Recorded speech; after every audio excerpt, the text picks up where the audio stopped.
Pemirsa, relaksasi PPKM seiring dengan turunnya kasus COVID-19 memicu tingginya mobilitas masyarakat di beberapa daerah. Kementerian Kesehatan pun mengingatkan untuk masyarakat tidak euforia karena masih ada ancaman 3 varian baru COVID-19 yang kemungkinan bisa masuk ke Indonesia.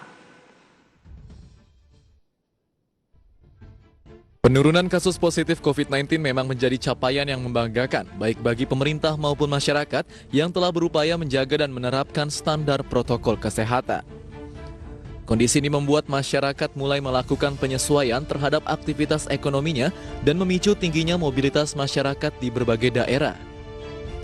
Pemerintah pun menaruh perhatian terhadap perubahan aktivitas masyarakat tersebut. Menteri Kesehatan Budi Gunadi Sadikin mengatakan tingginya mobilitas menjadi penyebab utama ledakan kasus di banyak negara. Budi meminta masyarakat untuk tidak euforia dengan turunnya kasus COVID-19 karena masih terdapat ancaman dari 3 varian baru virus COVID-19 yang mungkin bisa menjangkiti masyarakat.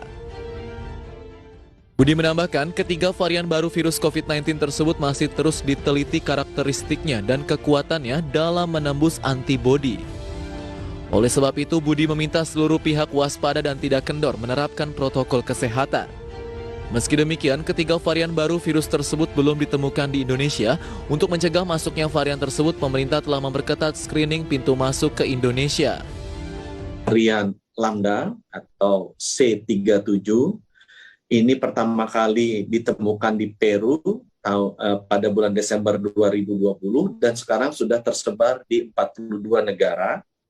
Varian yang kedua adalah varian Mu atau B.1621, pertama kali ditemukan di Kolombia bulan Januari 2021 dan sekarang sudah tersebar di 49 negara. Dan yang paling baru adalah varian C.1.2 yang ditemukan pertama kali di Afrika Selatan bulan Mei 2021 dan sekarang sudah menyebar ke 9 negara. Ketiga varian ini memang sedang dalam penelitian bagaimana perilakunya, laju penularannya, dan apakah mereka bisa menghindar dari antibodi yang terbentuk secara natural maupun vaksinasi.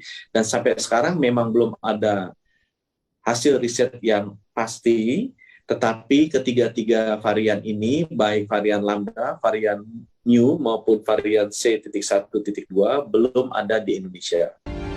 Saat ini Kementerian Kesehatan telah memperkuat jaringan laboratorium untuk mengidentifikasi varian baru virus COVID-19 agar tidak menyebar di Indonesia. Selain itu, percepatan vaksinasi di daerah juga akan dilakukan untuk mempercepat terbentuknya herd immunity. Dari Jakarta, Rizka Ayu, IDX Channel.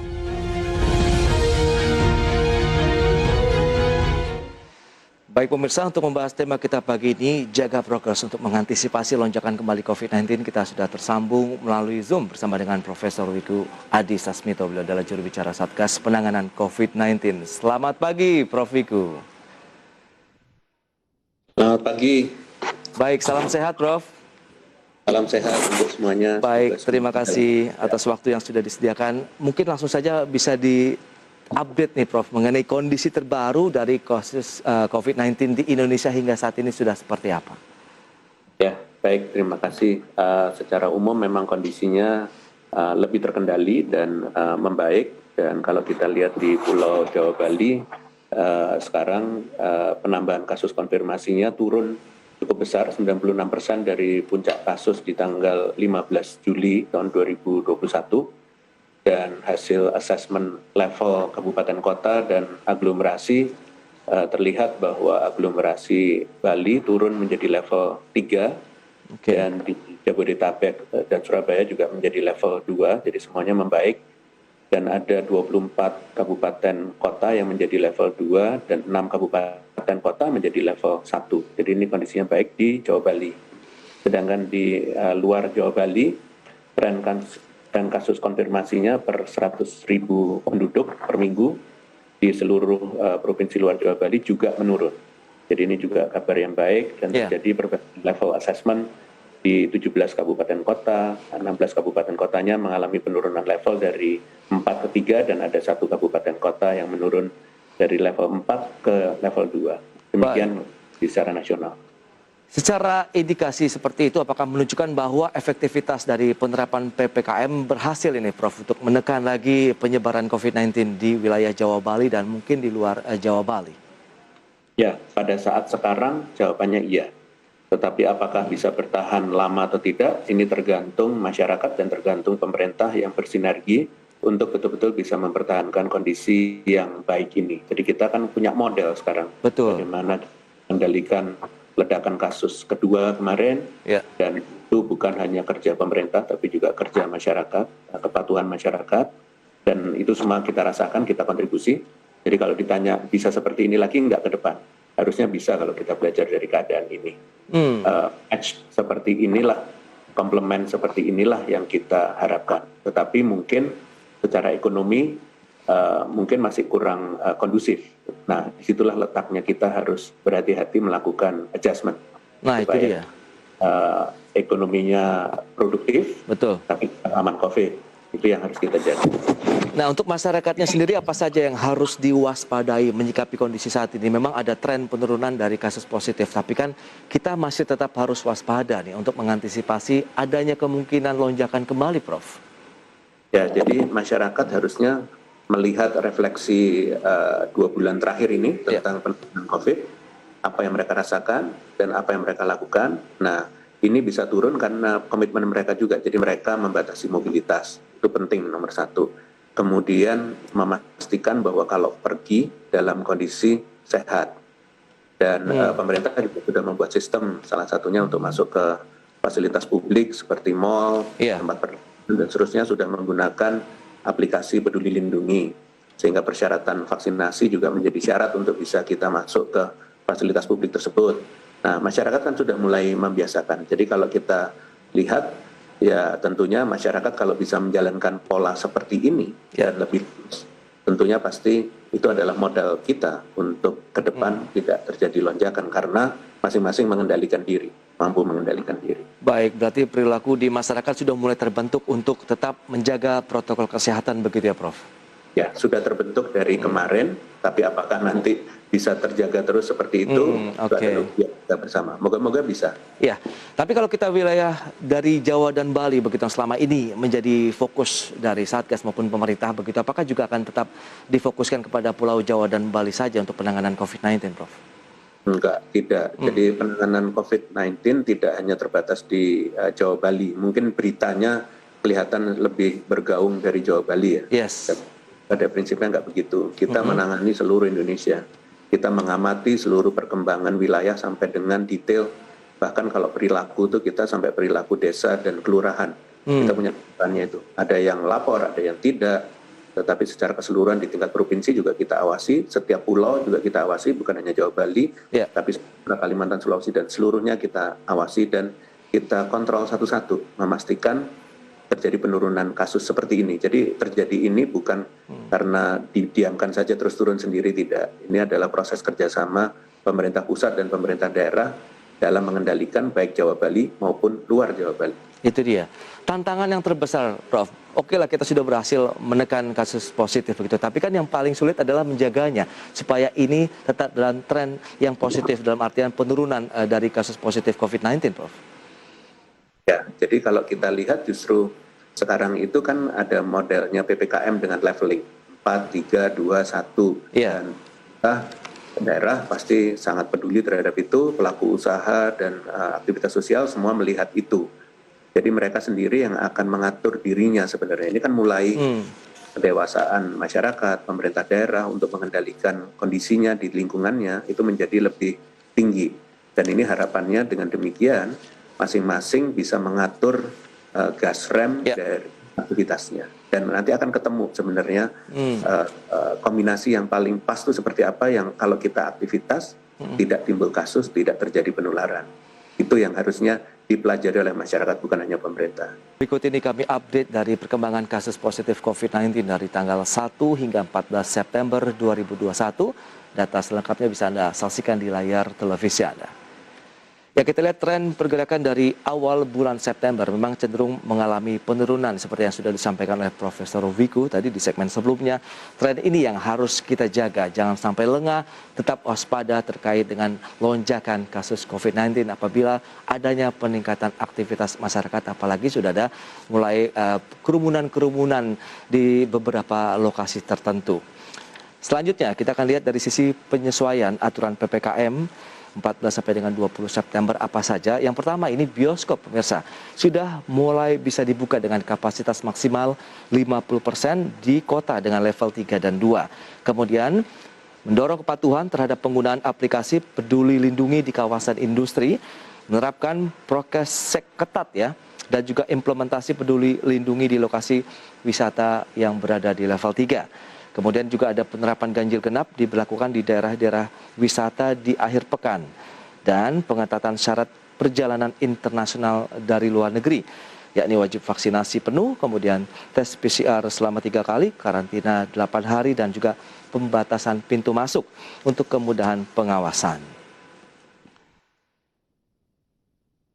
Baik, pemirsa, kita lanjutkan kembali perbincangan bersama dengan Profesor Wiku Adhisa Smito, juru bicara Satgas Penanganan COVID-19. Ya, Prof, tadi sudah disampaikan, ini bicara mengenai adanya relaksasi atau pelonggaran dari PPKM ya, karena memang adanya penurunan kasus positif. Bagaimana dengan beberapa lokasi wisata yang sudah mulai bisa dibuka, bahkan bioskop sudah mulai buka lagi meskipun dengan kapasitas 50%, Prof? Ya, jadi kalau kita lihat dengan keadaan yang membaik ini, tidak serta-merta pemerintah langsung melepaskan seluruh kendalinya. Tidak. Ya. Kita bertahap. Maka dari itu selalu PPKM-nya diperpanjang. Tapi setiap kali perpanjangan PPKM terjadi proses relaksasi kalau kondisinya membaik. Kebetulan kondisinya membaik, maka ada relaksasi sedikit-sedikit. Sambil kita review terus. Pada saat misalnya kalau Jawa Bali kan setiap seminggu, kalau luar Jawa Bali setiap 2 minggu. Karena memang kita ingin memastikan bahwa antara kebijakan dengan pelaksanaannya itu perlu waktu sehingga layak untuk direview segera untuk kebijakan yang lebih lanjut. Nah, beberapa relaksasi sudah kita lakukan sambil kita monitor ketat. Kita pastikan penyelenggaranya juga komitmen untuk menjalankan protokol kesehatan dan pengendalian yang baik. Dan kalau terbukti, maka itu bisa dilanjutkan. Dan mungkin mulai dengan sektor lainnya juga nanti yang secara bertahap juga akan kita buka pelan-pelan. Tetapi semuanya dalam kendali pemerintah pusat dan pemerintah daerah secara bersama-sama. Demikian. Baik, tapi kalau kita cermati juga nampaknya untuk pembatasan dari internasional khususnya ya, masyarakat internasional yang ingin berkunjung ke Indonesia pun dibatasi. Lebih kepada untuk mengantisipasi kekhawatiran berikutnya dengan adanya varian baru atau bagaimana ini, Prof? Ya, jadi sebenarnya harus bisa dilihat dari dua sisi. Ya. Varian baru itu tidak bisa dihindari, pasti terjadi. Kenapa? Karena terjadi penularan. Baik. Penularannya bisa ada di Indonesia, bisa di negara lain. Terjadi penularan membuat potensi terjadinya varian baru. Nah, varian baru kalau masuk ke negara manapun, selama dia bisa dicegah itu lebih baik. Kalau nggak bisa dicegah, protokol kesehatan itulah yang menghambat untuk terjadinya penularan. Jadi variannya apapun, selama kita disiplin dalam protokol kesehatan, sebenarnya potensi untuk menularnya kan jadi sangat kecil. Jadi, dan itu juga pasti protokolnya ketat, pasti juga penularannya kecil, importasinya juga pasti kecil. Kita menjaga border kita dengan cara memberlakukan strict regulations untuk orang yang keluar masuk dari Indonesia. Jadi kita betul-betul menjaga PCR-nya 3 kali 24 jam sebelum dia datang ke Indonesia, waktu datang juga di-screen melalui PCR, kemudian 8 hari kemudian juga begitu melalui karantina 8 hari. Itu dengan harapan betul-betul yang datang dan bisa akhirnya bepergian di Indonesia adalah orang-orang yang dari luar negeri yang betul-betul sehat. Baik, tadi di segmen sebelumnya ada informasi bahwa Menteri Kesehatan memastikan bahwa belum ada ini varian baru di Indonesia, Prof. Tapi apakah memang itu menjadi salah satu petunjuk bahwa kita sudah cukup ketat dalam membentengi Indonesia dari perkembangan varian baru, atau sebenarnya memang tadi yang seperti Prof katakan, kemungkinan memang penularan bisa dari Indonesia sendiri? Ya, jadi kalau kita mengejar barang yang tidak kelihatan, virus ini mau dikejar pakai apa? Pakai tes laboratorium dan dengan genome sequencing. Seberapa besar kita bisa mendeteksi virusnya ada di mana kan nggak kelihatan. Jadi artinya kalau kita hanya cuma melihat varian itu habis energi kita Oke. mengejar sesuatu yang ada di mana-mana. Ya, setuju, Dan Prof. di mana-mana belum tentu itu variannya kan gitu. Iya. Yang daripada mengejar itu yang perlu dilakukan adalah memastikan bahwa setiap orang menjalankan protokol kesehatan dengan ketat. Sudah, kalau kita protokol kesehatannya ketat, mau variannya apa saja kan nggak bisa menular. Betul. Simpelnya begitu. Tapi kalau kita ngejar-ngejar, terus lupa, divaksinasi, terus ngerasa bebas, nah di situ letaknya virusnya dengan varian apapun Iya. bisa menular. Baik. Nah, bagaimana dengan lokasi-lokasi wisata yang juga sudah mulai bisa dibuka lagi, dikunjungi begitu oleh masyarakat? Apakah juga dengan penerapan protokol kesehatan yang ketat, kemudian dengan penggunaan aplikasi Peduli Lindungi bisa menjadi salah satu juga upaya pencegahannya, Prof? Ya, itu adalah exercise kita bersama, membuka wisata dengan kehati-hatian, dengan jumlah yang dibatasi. Itu adalah cara kita untuk memastikan yang datang ke situ jumlahnya nggak banyak, satu. Yang kedua, di screen bahwa yang memasuki fasilitas itu betul-betul orang yang sehat. Maka dengan aplikasi Peduli Lindungi. Kemudian dijaga juga trafficnya, dibatasi dengan ganjil genap. Dengan demikian harapannya jumlahnya juga terbatas. Moga-moga dengan exercise ini dalam 1 minggu, 2 minggu ke depan hasilnya bagus. Kalau hasilnya bagus berarti bisa dilanjutkan persis seperti ini dulu. Oke. Atau mungkin bisa dilonggarkan lebih jauh. Tapi kalau ternyata hasilnya nggak bagus, ya pasti akan kita rem lagi. Jadi ini adalah usaha bersama. Mari kita buktikan bahwa kita bisa. Jadi jangan hanya melihat tentang pemerintah saja. Oke. Ini semua tergantung dari semua pihak. Jadi mari kita kerjasama dan nggak usah stres, nggak usah saling menyalahkan. Baik. Ini kita mencari bentuk yang terbaik untuk kita. Baik, tapi kalau kita lihat juga pemerintah sudah menyebutkan bahwa memang PPKM akan terus diberlakukan begitu sampai pandemi ini benar-benar berakhir dari Indonesia.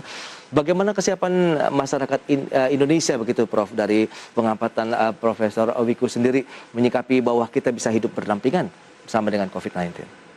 Ya, kita kan sudah 1,5 tahun. Mau nggak mau kita sudah merasakannya selama 1,5 tahun.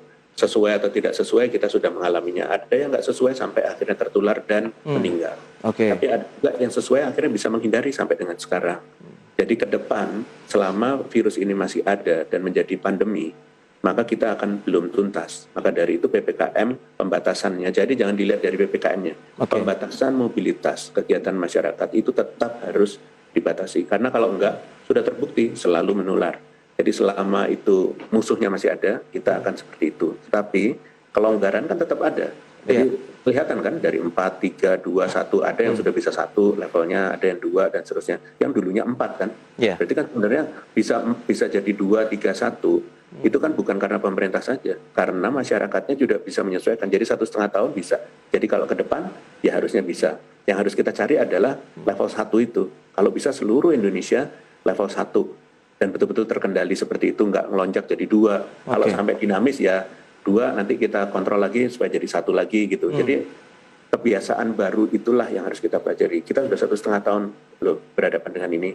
Ayo, kita harus mampu untuk produktif. Prof, kita akan lanjutkan kembali perbincangan mengenai vaksinasi. Begitu kita tahu juga tadi, prokes saat ini memang terbukti menjadi benteng pertahanan kita juga dalam mengatasi penyebaran COVID-19. Dan bagaimana dengan vaksinasi yang sudah dilakukan? Ya, jadi kalau kita bicara bentengnya itu sebenarnya ada 3. Oke. Ada 3M, ada 3T, dan vaksinasi. Nah, sekarang kita bicara benteng ketiga, yaitu vaksinasi. Baik. Pencapaiannya vaksinasi lumayan bagus untuk konteks Indonesia secara global ya. Jadi kan sekarang dosis 1-nya sudah mencapai 35,92% secara nasional, atau 74 juta dosis yang sudah disuntikkan di dosis 1. Iya. Di dosis 2, sebagai boosternya sudah 20,54%, 42 juta dosis. Dan beberapa daerah tertentu sudah lebih tinggi daripada rata-rata nasional, contohnya DKI. DKI ini untuk dosis 2-nya sudah 80,52% sekarang. Jadi artinya ini adalah modal yang bentengnya makin lama makin tebal dari sisi vaksinasi. Dan kita akan pertebal terus secara nasional supaya terlindung secara keseluruhan secara nasional. Jadi itu kondisi tentang vaksinasi, tetapi kita tetap harus waspada, benteng lainnya jangan dihilangkan. Benteng 1, benteng 2, benteng 3, semuanya harus ada benteng. Karena sudah terbukti 1 benteng tidak cukup. Oke, 3M, 3T. Nah kalau 3M itu kan sudah menjadi bagian juga dari upaya masyarakat sendiri. Lantas bagaimana dengan 3T-nya? 3T-nya adalah bagian dari pemerintah utamanya, tapi masyarakat juga, karena terutama kaitannya sama testing, itu pasti upayanya pemerintah, ketersediaan tempat tes, alat tes, kemudian juga kedisiplinan masyarakat sendiri untuk juga melakukan tes untuk bila melakukan perjalanan. Dua, tracing tergantung dari pemerintah untuk melakukan tracing terhadap kontak erat, tapi juga masyarakat juga harus kolaboratif supaya kalau sudah kontak dengan orang yang potensial tertular atau sedang positif, ya dia juga harus mau dites. Kalau terjadi kolaborasi seperti itu, testingnya akan bagus, tracing juga akan bagus, kemungkinan treatmentnya akan kecil. Pemerintah akan menyediakan fasilitas kesehatan pasti tidak cukup untuk kalau banyak orang Indonesia yang sakit. Sudah terbukti di dalam kejadian ledakan ke-1 maupun kedua, first dan second waves. Jadi 3T-nya menurut saya kalau kasusnya sedikit, 3M-nya bagus, otomatis kan kasusnya sedikit. Jadi 3T-nya jadi lebih ringan.